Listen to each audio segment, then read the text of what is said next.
سلام كم يتعلو كبرات تغطاتلتي فرنوير تي في نلو محامس عصرتو سلسة كمتي فرق معلت فرنسا دالو زينام سنادو حيزلكم قريبا لهم نمكتالكم بخبر زعد من مساخاتكم تصنح ميكائيل حرقو فرماقن بقنتو تاتو فيلم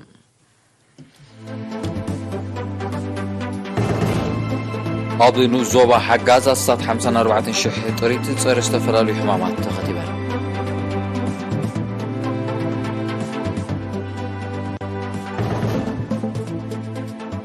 أبي نوزوبا باصع محدرا مرحنة زتوكر السلطنة نمنسيات وايبو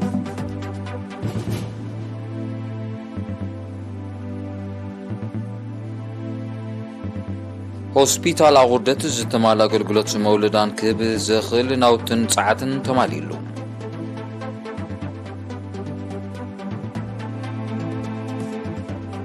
أب زيناتات وصاي سمين كوريا تمرح نيكل سوات واركس كم زخل كروز ميسايلات كم سفتنة تافليطام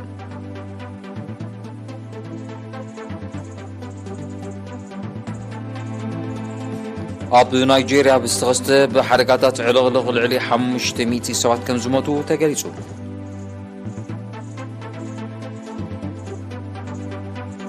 أب أكبابي بزور زلو عنوات كتر نساتا زقرام بالعلي سوعة ميتات كم زبور له تحبيرو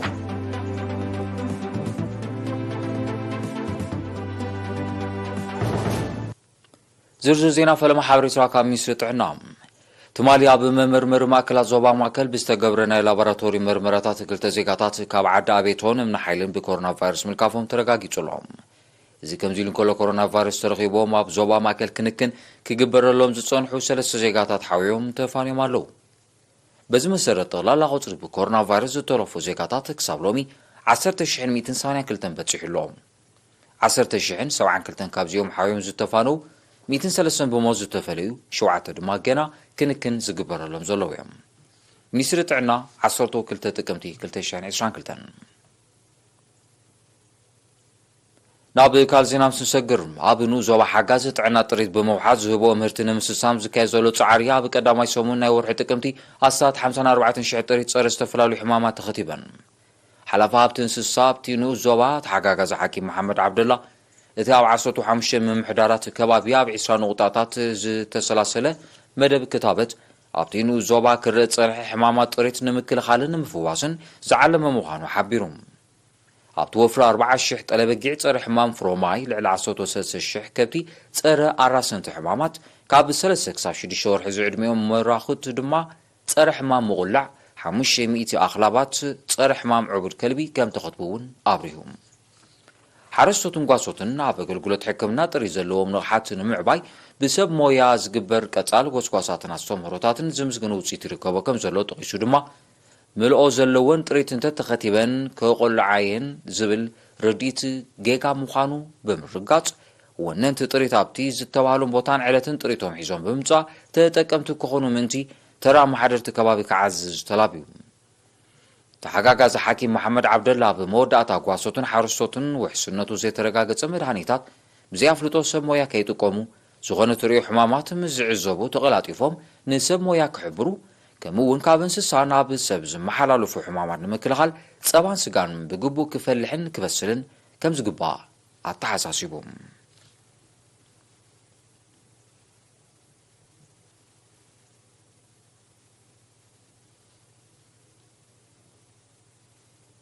أبي نوزو واباتع كعشان حارن تكالات من قستن استواصو 40 كرتن دقان شزركبوهم 9 منسيات أبي مرحنة المحدران زتوكر السلطانات وايبوم اتي بيچنفر همامته زوبا سيمناو قيح بحر سودبن نحارسو من زغصرن سلطنا امر محدرا ميلاتات موسان افتات حشغرات مسرتاو عمامات محدرا اتقاقما محدرا غيزي ترى دقان شو مرحنة موياو سنه مغبار كمون ترى مرح كادر اب بوتا سراحن زبلن كال زعواتاتن زتقاللي تمال عصوتو كلتا تقمتي اب استقاير سنسرعات ممرقتا حلفي بوليتيكان ودابن چنفر همامته زوبا سيمناو قيح بحري اتو تخلزره كند علاما نايت سلطنا والقابر كتو من اسيات بغانتا برمربح زبلت صوتيت نممصا مخانو تقيسو السلطنا نمعوار نزصعاتو اكالاتا مسكينو ابومبر همامته اتو صالح احمد دين بيجيديو سلطنتي اب غزارو سم كونت كالوم العلابر كتو كهلوم تسويت كم زغبر بمحبار نزغسمو فلطت بسراحن بابن كمعبلو زملكتهم اكالات دما قصال كتتل بمغبار كتبابعون تلابيو ኣብታ ኣጋጣሚ ብመንስያ ሰራሕተኛታት ደቂ ኣንስትዮ ዝተዳለወ ንኩነታትን ብድሆታትን ኣዴታት ቆልዑ ሰራሕተኛታት ዝድስስ ኣፈናዊ መጽናዕቲ ቀሪቡ ኣማሓዳሪ ዞባ ሰሜናዊ ቀይሕ ባሕሪ ወይዘሮ ኣስመረት ኣብርሃ ዝሃበቶ መዛዘም ቃል ሃማመተ ዓቕምታት መንስያት ንምሕያል ዝወስዶ ዘሎ ተወግሶታት ብምጓስ ብድሆታት ኣዴታት ቆልዑ ሰራሕተኛታት ብምልላይ መፍትሒ ንምንዳይ ዝተኻየደ ኣፈናዊ መጽናዕቲ ክውርፅፅ ተላብያ ሆስፒታል ኣቁርደት ዝህቡ ኣገልግሎታት ንምምዕባል ብዝካየድ ዘሎ ጻዕሪ ክፍሊ መውለዳን ተገልገልቲ ብሓፈሻ ንነፍሰ ጾራት ድማ ብፍላይ ዝተማልአ ሕክምና ኣገልግሎት ክህብ በቂዑ ሰሞያን ተገልገልቲ ነሪና ብዝሃቦ ሓበሬታ በብእዋኑ ኣብቲ ክፍሊ ብዝተገብረ ምምሕያሻት ኣብ ሕርስን ምስኡ ዝተኣሳሰረ ኣገልግሎታትን ዘጋጥም ዝነበረ ጸገማት ከም ተፈትሐ ኣብሪሆም ሓላፊ ናይቲ ክፍሊ ነርስ ተወልደ በረኸት ዝጸንሐ ሕፅረታት ንምቅላል ብዝተወስደ ተወግሶ ዝተፈላለዩ ዘመናዊ መሳርሒታት ስለ ዝተኣታተወ ተገልገልቲ ቦዕ ናይ ኮምፒዩተር ላቦራቶሪን መጥባሕትን ኣገልግሎት ክረኽባ ከም ዝበቕዓ ዝተዋደደ ጸሓይ ውፅዓት ድማ ለይትን መዓልትን ዘይጸገም ኣገልግሎት ንምሃብ ከም ዘኽኣለ ኣፍሊጡ ካብ ማእከላት ጥዕና መንሱራ ድገን ከርከበትን ናብቲ ሆስፒታል ንዝተላእካ ነፍሰ ጾራቱን ኣገልግሎት ሕርሲ ከም ዝወሃብ ዝገለጸ ነርስ ተወልደ ኣብ ዝሓለፈ ዓመት ካብ 40 ሚእታዊት ዘይሓልፍ ዝነበረ መጠን ሕርሲ ናብ 70 ሚእታዊት ክብ ከም ዝበለ ኣፍሊጡ ኣብ መወዳእታ ድማ ንዝበለጸ ኣገልግሎት ንመጸበይ ነፍሰ ጾራት ክዋደድ ኣዘኻኺሩ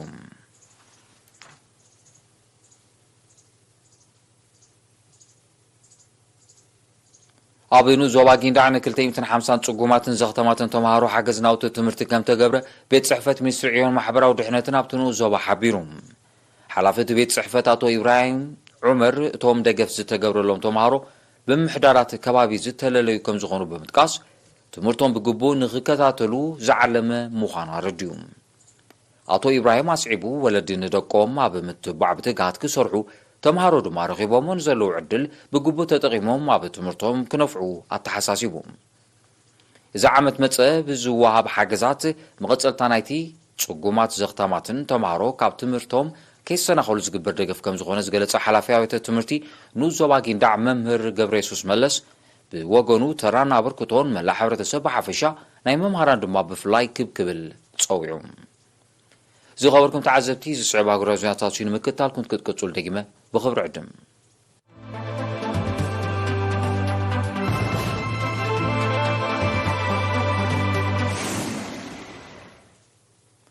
ዜናው መሰናዶ ኤርቲቪ ናውጽለይ ክቡራ ተዓዘብቲ ስለምክትታልኩም ኣዝየ መስግን ዜና ወጻኢ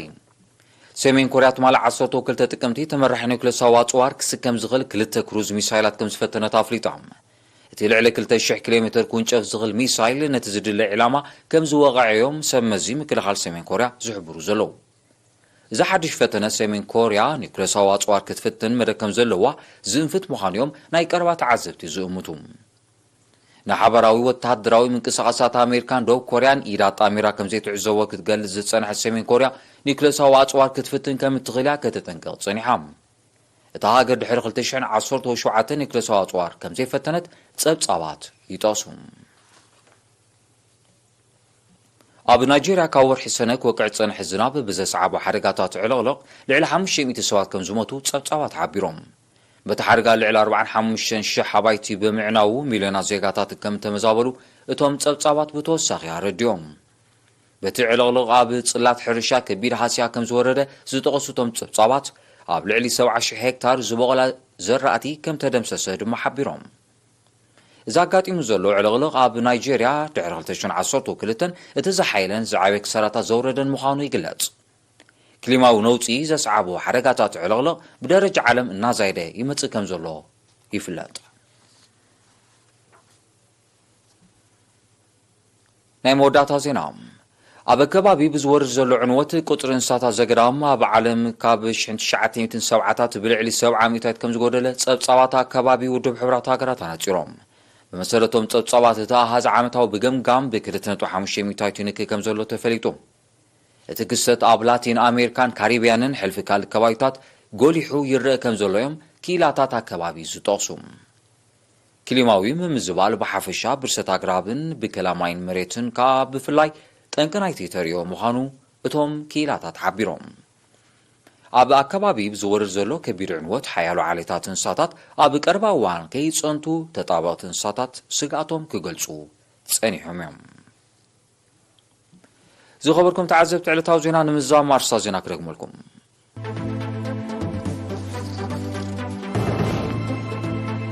ኣብ ንዞባ ሓጋዝ 54,000 ጥሪት ጸረ ዝተፈላለዩ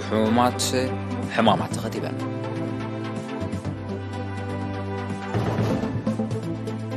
ኣብ ንዞባ ባፅዓ ምሕደራን መሪሕነትን ዘተኮረ ስልጠና ንመንስያት ተዋሂቡ።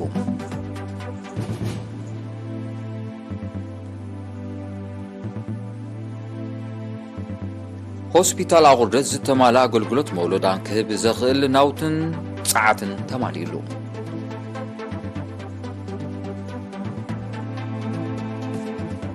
ኣብ ዜናታት ወጻኢ ሰሜን ኮርያ ተመራሒ ኒኩሌሳዊ ኣጽዋር ክስከም ዝኽእል ክሩዝ ሚሳይላት ክንስፈተነት ኣፍሊጣ።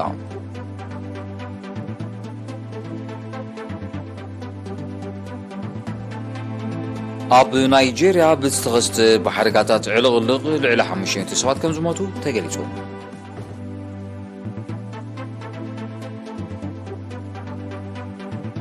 ኣብ ኣከባቢ ብዝወርድ ዘሎ ዕንወት ቁፅሪ እንስሳታት ዘገዳም ብልዕሊ 70 ሚታዊት ከም ዝጎደለ ተሓቢሩ።